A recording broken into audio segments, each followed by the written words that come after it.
Hi friends, welcome back to my channel Ajay talk. दोस्तों, आपको याद होगा कि मैंने पिछले दिनों एक वीडियो बनाया था जिसमें आपको मैंने दिखाया था कि किस तरह से कंबोडिया में भारतीय और अन्य देशों से ले जाकर लोगों को बंधक बनाया जा रहा है और उनसे पूरे विश्व में अलग अलग तरह के ऑनलाइन स्कैम्स जो है वो करवाए जा रहे हैं, उनको अंजाम दिया जा रहा है। तो आज का वीडियो भी उसी कंटिन्यूएशन में है, क्योंकि उस वीडियो के बाद से, हालांकि उसके पहले भी और उसके बाद भी तमाम सारे ऐसे लोगों ने मुझे अप्रोच किया है जिन्होंने अपनी आप बीती बताई है कि किस तरह से वो मलेशिया, म्यांमार और कंबोडिया में जाकर के फंस गए और उनके साथ क्या क्या हुआ। तो ये वीडियो इसलिए भी जरूरी है कि अगर आप भारत छोड़ करके किसी और देश में इस तरह की जॉब के लिए जा रहे हैं तो बहुत ज्यादा सतर्क हो जाने की जरूरत है। तो ये जो तस्वीर आप मेरे बगल में देख रहे हैं, ये है सागर चौहान की। सागर चौहान लखनऊ के रहने वाले हैं, पेशे से वो एक इंजीनियर हैं और वो भी इसके चंगुल में फंस गए। दरअसल उनके एक मित्र राहुल ने बताया कि मलेशिया में एक जॉब है, इंजीनियरिंग की जॉब है, अच्छा पैसा मिल रहा है, तो हमें वहां पर चलना चाहिए।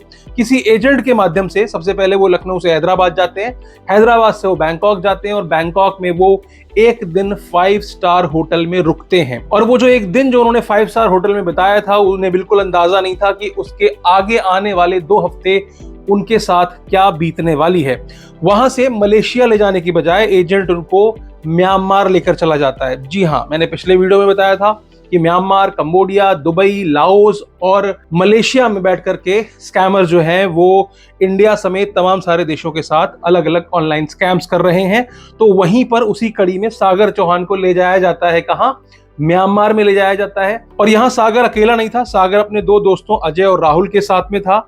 उन तीनों को एजेंट्स ने ले जाकर के वहां पर कंपनी के सुपुर्द कर दिया। कंपनी में ले जाने के बाद उनको बताया गया कि आप लोगों को इस तरह से स्कैम्स करने हैं। और सागर को जो ड्यूटी दी गई थी वो दी गई थी पाकिस्तान और टर्की की, यानी कि पाकिस्तान और तुर्की के लोगों को सागर को ठगना था। अलग अलग एप्स, अलग अलग तरीके, जैसा कि मैं आपको आमतौर पर स्कैम्स के जो अलग अलग तरीके हैं वो बताता रहता हूं। आज भी बताऊंगा कि किस किस तरह के स्कैम्स वो करते हैं। वो सारे बताए गए सागर को। सागर के मना करने के बाद, क्योंकि यहां पर ऐसा नहीं है कि हर कोई वहां पहुंचने के बाद स्कैम में शामिल हो जाए, क्योंकि उनको पहले नहीं पता होता है कि वहां पर किस तरह की एक्टिविटीज हो रही हैं। सागर जब वहां देखते हैं कि उनको जो ट्रेनिंग दी जा रही है वो स्कैम करने की दी जा रही है, सागर इसको करने से मना कर देते हैं। तो सागर के साथ क्या होता है? सागर को डार्क रूम में ले जाके बंद कर दिया जाता है। उनको वहां पर खाने के लिए सुअर का मांस और साथ में चावल दिया जाता है। इसके अलावा कुछ दिया नहीं जा रहा था। 22 घंटे उनको काम करने पर मजबूर किया जा रहा था। किसके द्वारा? चाइनीज लोगों के द्वारा। और साथ ही ऐसा नहीं है कि सिर्फ भारत के लोग वहां पर मौजूद थे। भारत के अलावा श्रीलंका, पाकिस्तान, बांग्लादेश, अफगानिस्तान, ऑस्ट्रेलिया, अमेरिका, नेपाल और मोरक्को जैसे तमाम देशों के लोगों को वहां पर बंधक बनाया था। और वो ऐसे वैसे लोग नहीं है, उसमें से 2500 से अधिक लोग, ऐसा सागर का कहना है कि वो पेशे से डॉक्टर हैं, इंजीनियर हैं, साइबर सिक्योरिटी एक्सपर्ट हैं।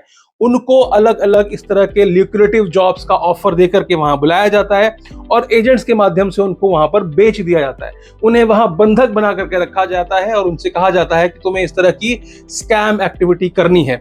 जैसा कि मैंने पिछले वीडियो में बताया था, अगर आपने वो वीडियो नहीं देखा है तो लिंक डिस्क्रिप्शन पे है, वो वीडियो जरूर देख करके आइएगा। ठीक वैसा ही कुछ यहाँ पर किया जाता है। म्यांमार में इनको बंधक बनाया जाता है, टॉर्चर किया जाता है, मारा जाता है। खुद सागर के साथ जो घटना हुई थी, उनके दोनों हाथों को बांध करके उनको उल्टा लटका दिया गया था। क्यों? क्योंकि सागर ने ये काम करने से मना कर दिया। और ऐसा नहीं है कि वहां सिर्फ टॉर्चर किया जाता है, जो किसी के साथ ठगी करता है उसको रिवॉर्ड भी दिया जाता है, खाने के लिए अच्छा खाना दिया जाता है। जैसा कि इन्होंने बताया कि उनके पड़ोस में एक व्यक्ति ने अमेरिकन व्यक्ति के साथ में 10 करोड़ रुपए की ठगी की, यानी कि उनके साथ जो बंदा था उसने किसी अमेरिकन नागरिक को 10 करोड़ रुपए से ठगा। तो सारे जो फ्लोर में हैं तालियां बजने लग गई और साथ में उनको मनपसंद खाना और घूमने की भी इजाजत दी गई। सागर ने बताया कि जहां पर उसको रखा गया था वो लगभग 1 किलोमीटर लंबा कंपाउंड था, जहां पर 10,000 से अधिक जो है बंधक अलग अलग देशों के रखे गए हैं और उनसे स्कैम एक्टिविटी कराई जाती है। जैसा कि मैंने आपको पिछले वीडियो में काफी कुछ समझाया था कि इस तरह से ये जितने भी कंपाउंड्स होते हैं वो बड़े बड़े माफियाओं के द्वारा चलाए जाते हैं, बड़े बड़े डॉन्स जो लोकल डॉन होते हैं उनके द्वारा चलाए जाते हैं। पुलिस की भी वहां पर नहीं चलती, क्योंकि प्रशासन की शह पर ऐसा किया जाता है। अब आप सोच रहे होंगे कि सागर वापस कैसे आए। सागर ने वापस आने के लिए 8,14,000 रुपए की फिरौती दी है। जी हाँ, जैसा कि भारतीय सरकार दावा कर रही थी कि वहां पर 5,000 से अधिक लोग जो हैं भारतीय हैं जो फंसे हुए हैं कंबोडिया में, जिन्हें वापस लाने के लिए विचार किया जा रहा है, कोशिश की जा रही है। लेकिन यहां पर जो ये केस आपके सामने है, ये कोई सरकार की कोशिशों से वापस नहीं आए हैं। इन्होंने बकायदा 8,14,000 रुपए की फिरौती दी है, जिसकी वजह से वहां से वापस आए हैं। मतलब इनको कहा गया कि आपको अपने भाई को, अपने पिताजी को कॉल करना है और उनको कहना है कि हमें इतना पैसा भेजा जाए। उनके बताए हुए अकाउंट्स में उनके भाई ने अलग अलग दिनों में 8,14,000 रुपए अरेंज करके उन अकाउंट्स में डाला। तब जाकर के कहीं पर उनके जो एजेंट्स के द्वारा सागर चौहान को छुड़ाया गया और वो यहाँ पर सही सलामत वापस आए। और ऐसा नहीं है कि सिर्फ फिरौती की रकम ली गई थी। मैं आपको बताता हूँ कि शुरुआत में जब इस तरह के लोगों को, विक्टिम्स को ले जाया जाता है तो कोई ना कोई एजेंट इन्वॉल्व होता है। एक एजेंट इंडिया में होता है, उस एजेंट का जो दूसरा सहयोगी होता है वो उस देश में होता है, मान लीजिए बैंकॉक में है। उसके बाद ये एजेंट आपको बैंकॉक के एजेंट के हवाले कर देता है। फिर बैंकॉक का एजेंट जो होता है वो आपको कंबोडिया, मलेशिया, म्यांमार, जिस कंट्री में भी आपको ले जाया जाता है वहां पर एजेंट्स के हवाले कर देता है। वो एजेंट्स जो होते हैं वो आपको फिर इन कंपनियों को बेच देते हैं, यानी कि उन एजेंट्स को पैसे मिलते हैं आपको इस तरह की किसी कंपनी के हवाले करने के लिए। इसी वजह से ये कंपनियां, चूंकि आप काम नहीं कर रहे हैं, उनका नुकसान हो चुका होता है, वो ऑलरेडी एजेंट्स को पे कर चुके होते हैं, इसलिए वो आपके घर वालों से पैसे मांगते हैं और उसके बाद ही वो आपको रिहा करने की कार्रवाई करते हैं। अब सोचिए आप, जिसके पास 8 लाख रुपए ना हो, 2 लाख 5 लाख रुपए जो उन्होंने ट्रैवल में खर्च किए होंगे और साथ में एजेंट्स को देने में खर्च किए होंगे, तो इस तरह से अगर आप पूरा लॉस समझेंगे तो ये तकरीबन 12-13 लाख रुपए का लॉस यहाँ पर साफ साफ दिखाई दे रहा है। तो क्या जो भी जॉब करने जा रहा है वो 12-13 लाख रुपए का लॉस ले सकता है? इसी पर निर्भर करता है कि इस तरह के जो विक्टिम्स है वो वहां जाने के बाद चुप क्यों हो जाते हैं। क्योंकि जब सरकार कहती है कि हम कोशिश कर रहे हैं तो वो कोशिशें कैसे रंग लाएगी। मान लीजिए जैसे सागर के साथ 2 लोग गए थे, अजय और राहुल, वो अभी भी फंसे हैं। पुलिस का ये कहना है कि वो पत्राचार के माध्यम से उनको वापस लाने की कोशिश करेगी। अब यहाँ पर चूंकि पुलिस को बताया गया कि वो वहां फंसे हैं, अब मान लो अजय और राहुल में से कोई बंदा, मैं इनकी बात नहीं कर रहा हूं, सिर्फ पर्टिकुलर इनकी बात नहीं कर रहा हूं, ये बंदा खुद अपनी मर्जी से ही वहां काम करने लग जाए और उसको वहां अच्छे खासे पैसे मिलने लग जाए। ऑब्वियस सी बात है, उनके परिवार वाले तो बोलेंगे नहीं कि इनको लेकर के आइए, तो स्थिति और ज्यादा भयावह हो जाती है। और मैं आपको बता देता हूं कि कंबोडिया में और म्यांमार और मलेशिया में ऐसी तमाम कंपनियां हैं जहां पर अब जो है वो रैकेट चलाने वाले इंडियंस ही हैं। सही बता रहा हूं मैं आपको। कलकत्ता के एक विक्टिम है, मान लीजिए उनका नाम है राजीव, तो राजीव को जो है 14 दिन तक कंबोडिया में जेल में भी रहना पड़ा है। जी हाँ, उनकी स्टोरी भी बड़ी दिलचस्प है। वो इंडिया से जाते हैं, ठीक वही प्रोसेस है। इंडिया में 2.5 लाख रुपए उन्होंने एजेंट को दिए, उसके बाद बैंकॉक गए, बैंकॉक से उनको कंबोडिया भेज दिया जाता है और कंबोडिया का जो एजेंट है उनको $2,000 में आगे एक एजेंट के हवाले कर देता है। और वो एजेंट कौन है? वो ये सामने जो तस्वीर आप देख रहे हो, इसको मैडी कहते हैं वहां पर। ये जो मैडी है ये पाकिस्तान का रहने वाला है, इसके हवाले कर दिया जाता है। ये मैडी आपका पासपोर्ट ले लेता है और इसके जैसे और भी एजेंट होंगे। पासपोर्ट लेने के बाद क्या किया जाता है, आपको गेस्ट हाउस में रखा जाता है और वहां से अलग अलग कंपनीज में इंटरव्यू दिलाया जाता है। जी हाँ, मतलब अभी आपको वहां ले जाने के बाद आपको जॉब दिलाने की प्रोसेस चालू की जाती है। जब आप कंपनीज में जाते हो, कंपनी आपको काम समझाती है, आपको समझ में आ जाता है, आप अगर काम करने की इच्छुक होते हो, अगर आपको पैसे अच्छे लगते हैं तो आप वहां जाकर के काम करने लग जाते हो। और यहाँ पर राजीव ने बताया, जो कि बदला हुआ नाम है, कि वहां पर तमाम सारी ऐसी कंपनी थी जहां पर इंटरव्यू लेने का काम इंडिया के लोग कर रहे थे और खासकर साउथ इंडिया के लोग कर रहे थे। मैं यहाँ पर डिस्क्रिमिनेट नहीं कर रहा हूं, लेकिन बड़ी तादाद में साउथ इंडिया के लोग वहां पर काम कर रहे हैं इस तरह के स्कैम्स को अंजाम देने के लिए। उसकी एक खास वजह यह भी होती है कि साउथ इंडिया के लोगों की अंग्रेजी बहुत अच्छी होती है, जिसकी वजह से इनको आसानी से काम पे रखा जाता है और वो बहुत ही आसानी से इस काम को कर रहे हैं और लाखों करोड़ों रुपए वहां से कमा रहे हैं। साथ ही आपने देखा होगा, अभी न्यूज थी पिछली बार की, उड़ीसा के तमाम सारे लोग जो थे वहां पर काम कर रहे थे, वो इंडिया आए, उनको कुछ लोगों को अरेस्ट भी किया गया। तो ये सब लोग क्या करते हैं, इनको पता होता है कि इंडिया में तो पता नहीं चलेगा मेरी आइडेंटिटी की मैं वहां पर स्कैम कर रहा हूं, क्योंकि वहां पर सब कुछ जो है इंफ्रास्ट्रक्चर जो है वो कंपनी द्वारा प्रोवाइड किया जाता है, यानी कि आपकी कोई भी पर्सनल इंफॉर्मेशन जो है वो बाहर नहीं आती। इसी वजह से बहुत सारे भारतीय जो हैं वहां पर अपनी मर्जी से बैठ करके लाखों करोड़ों रुपए का स्कैम पूरे इंडिया से ही नहीं पूरे विश्व से कर रहे हैं, जिसकी वजह से ये स्थिति और ज्यादा भयानक हो जाती है। वापिस आते हैं राजीव पर, तो राजीव को जेल क्यों हुई? क्योंकि राजीव ने जितने भी इंटरव्यूज थे वहां पर इंटेंशनली काम करने से मना कर दिया, यानी कि ऐसा वहां पर बर्ताव किया जिससे कि उनको हर जगह पर रिजेक्शन मिली। ये बात स्कैमर्स जो होते हैं वो अच्छी तरह से जानते हैं, और खासकर उनके एजेंट्स तो और अच्छी तरह से जानते हैं, क्योंकि एजेंट से ऐसा उन्होंने कहा, राजीव ने कहा कि मैं यहाँ पर काम नहीं करना चाहता हूँ, और साथ में अलग अलग कंपनियों द्वारा जो रिजेक्शन दिया गया। अब चूंकि एजेंट्स तो क्या है, आपको पैसे देकर खरीद चुका होता है, अब उसकी मजबूरी होती है कि करे तो करे क्या। तो वो क्या करता है, वो अपने प्रेमाइसेस पर पुलिस के द्वारा रेड डलवा देता है। यहां पर भी ऐसा ही हुआ। इंडिया के साथ साथ तमाम सारे देश के लोग उस समय उस प्रेमाइसेस पर मौजूद थे जब वहां की लोकल पुलिस ने रेड की। रेड करने के बाद राजीव को जेल में डाल दिया गया। राजीव समेत और भी लोग थे, कुछ इंडियंस भी थे, कुछ और पाकिस्तानी और बांग्लादेशी लोग भी थे, जिनको जेल में डाला गया और 14 दिन तक जेल में रखा गया। यहां पर आपको बता देता हूं कि 9 दिन तक तो उनको खाना नहीं दिया गया जेल में। समझ रहे हो आप? किसी से मिलना जुलना तो छोड़ दो, आप किसी और देश में हो, वहां मदद के नाम पर सिर्फ वो एजेंट ही मौजूद है जिसको कि आपने पैसे दिए थे। तो यहाँ राजीव के जो घर वाले थे, उन्होंने इंडिया में उस एजेंट्स को, जिसको कि 2.5 लाख रुपए दिए थे, उसको बहुत ज्यादा प्रेशर किया।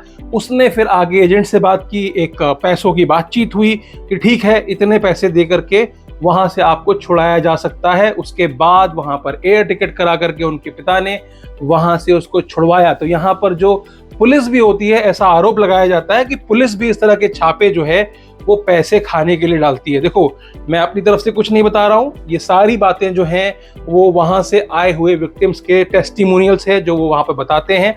और ऑब्वियस सी बात है, जब इतने बड़े लेवल पर कुछ चल रहा हो तो ऐसा तो नहीं हो सकता कि वहां का प्रशासन या वहां के जो पुलिस ऑफिसर्स हैं उनको ये जानकारी ना हो कि इन प्रोमाइसेस से, इन अड्डों से क्या किया जाता है। तो अगर आपका काम करने का मन ना भी हो तो आपके पास 10 लाख रुपए नहीं है कि आप अपने आप को छुड़ा करके वापस अपने देश आ सको। यहां तक कि उन बंधकों में तमाम सारी महिलाएं भी हैं, और उन महिलाओं को निवस्त्र करके सबके सामने पीटा जाता है। समझ रहे हैं आप? इसके अलावा और क्या होता होगा ये आप अच्छी तरह से भली भांति समझ सकते हैं। तो ये एक बहुत ही अलार्मिंग सिचुएशन है। यहाँ पर सरकारों को अपने अपने स्तर पर काम करना चाहिए, देखना चाहिए कि कितने लोग इस देश में काम करने के लिए गए हैं और उनकी वहां पर क्या पोजीशन है, वहां पर वो किस कंपनी में जॉब कर रहे हैं, क्या कर रहे हैं, और उसके बाद उन पर भी कार्रवाई करनी चाहिए जो कि अपनी मर्जी से वहां बैठ करके लोगों के साथ स्कैम कर रहे हैं। अब थोड़ा समझते हैं कि कौन कौन से स्कैम्स हैं जो वहां से ऑपरेट किए जाते हैं। कुछ स्कैम्स के बारे में बताऊंगा। पार्सल स्कैम वहां से नहीं किया जाता है, जिसमें कि वो पुलिस वाला बन करके और आपको डिजिटल अरेस्ट करते हैं, वो वहां से नहीं होता है। मैं आपको पहले बता देता हूं, क्योंकि कई बार लोगों को कंफ्यूजन होता है। तो वो स्कैम इंडिया से ही चल रहा है। वहां से चलने वाले स्कैम्स में ज्यादातर जो स्कैम्स हैं वो क्रिप्टो करेंसी के निवेश के नाम पर जो भी होता है, इसके अलावा जो ट्रेडिंग के नाम पर होता है, इसके अलावा जो प्रीपेड टास्क स्कैम कराए जाते हैं, जहां पर आपसे यूट्यूब के वीडियोस को लाइक कराना, या किसी होटल को रेटिंग कराना, फ्लाइट नेटवर्क्स को रेटिंग कराना, या किसी खाने की डिश को रेटिंग कराना, गूगल प्ले स्टोर पर जाकर के किसी ऐप को जो है रेटिंग कराना, या अमेजॉन, फ्लिपकार्ट, ईबे पर आपको प्रोडक्ट को ऐड टू कार्ट करके उसका स्क्रीनशॉट भेजना और वहां से जाके रेटिंग कराना, और अंत में आपको एक ऐसा प्लेटफॉर्म दिखा दिया जाता है, एक ऐसा लॉगिन बना के दे दिया जाता है जहां पर आपको बताया जाता है कि आप इतना इन्वेस्ट करेंगे तो इतना पैसा आपको मिलेगा। तो जितने भी प्रीपेड टाइप ऑफ स्कैम्स होते हैं वो कमोबेश यहीं से चल रहे होते हैं। इसके अलावा आपने देखा होगा कि इंस्टाग्राम पे तमाम सारे स्कैम चल रहे हैं, जहां पर बहुत सारे सो कॉल्ड ट्रेडर्स बैठे हुए हैं जो कि आपसे इन्वेस्ट करने के लिए कहते हैं, आपकी प्रोफाइल को हैक कर लेते हैं, हैक करके आपकी प्रोफाइल पे तमाम इस तरह के पोस्ट डालते हैं कि आपने इतना कमा लिया, उतना कमा लिया। वो सारे स्कैम्स भी वहीं से चल रहे हैं। तो इस तरह के तमाम स्कैम्स जो हैं उनसे आपको बचने की जरूरत है। सबसे इंपॉर्टेंट ये है कि लालच नहीं करना है। चाहे 150 रुपए मिल रहे हो, चाहे 900 रुपए मिल रहे हो, चाहे 1000 रुपए मिल रहे हो, ऐसी कोई विद्या नहीं है जहां पर इंस्टेंटली इस तरह से पैसा कमाया जा सकता हो, और खासकर रिव्यूज और रेटिंग के नाम पर। क्रिप्टो करेंसी एक ऐसा वास्ट सब्जेक्ट है, हर किसी को लगता है कि यार हाँ क्रिप्टो में तो बहुत पैसा है, लेकिन इस तरह का पैसा नहीं है कि आप एनोनिमसली, कोई आपको व्हाट्सएप या इंस्टाग्राम पे अप्रोच करता है फर्जी आइडेंटिटी के साथ में।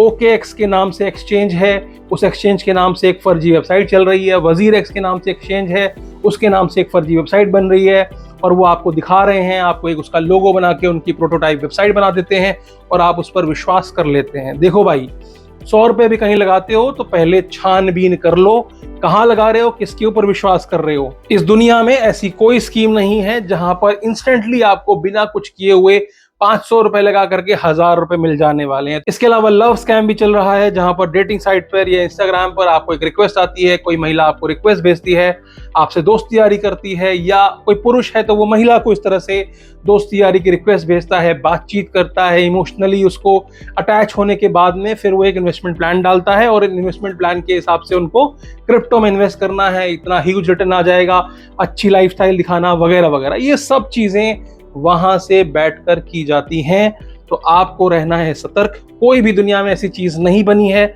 जहां पर आपको कोई इंस्टेंट रिटर्न मिलने वाला है। इंटरनेट पर ये सब स्कैम है, और स्कैम हो जाने के बाद भी जो रिकवरी वाले एजेंट्स घूम रहे हैं वो भी वहीं पर बैठे हुए हैं, क्योंकि उनकी ही टीम को पता है कि इस बंदे के साथ स्कैम हुआ है, इसका टेलीग्राम आईडी ये है, इसका व्हाट्सएप आईडी ये है, तो इसको टारगेट करके रिकवरी के नाम पर भी इससे पैसे लूट लीजिए। तो इस तरह के स्कैम से आपको बचकर रहना है। यहाँ पर 2 तरह की स्कैम्स की चर्चा की। पहला तो जॉब स्कैम, जहां पर आपको आपके स्किल्स के हिसाब से बाहर एक ऊंचे दाम पर जॉब दिखाई जाती है और सपने दिखाए जाते हैं, और वहां ले जाकर के स्कैम की एक्टिविटी कराई जाती है। और दूसरा जो मैंने आपको बताया कि आपको इंस्टेंटली जो पैसा कमाने वाली स्कीम्स, जो बहुत सारे एप्स हैं अर्निंग अपॉर्चुनिटी वाले, आपने देखा होगा आजकल बिग स्मॉल कर दो, ये नंबर पे पैसे लगा दो, 100 रुपए 200 रुपए, जितने भी सट्टे बैटिंग तरह तरह के जो स्कैम्स हैं सब वहीं से बैठ करके चल रहे हैं। तो आपको बच के रहना है। वीडियो कैसी लगी जरूर बताइएगा। आज के लिए सिर्फ इतना ही, फिर मिलेंगे किसी और वीडियो में। चैनल पर नए हैं तो सब्सक्राइब करके जाइएगा, और अपने दोस्तों और रिश्तेदारों तक इस तरह की इंफॉर्मेशन को जरूर पहुंचा दिया कीजिए, ताकि उनमें से भी कोई भी इस तरह के स्कैम्स में न फंस सके।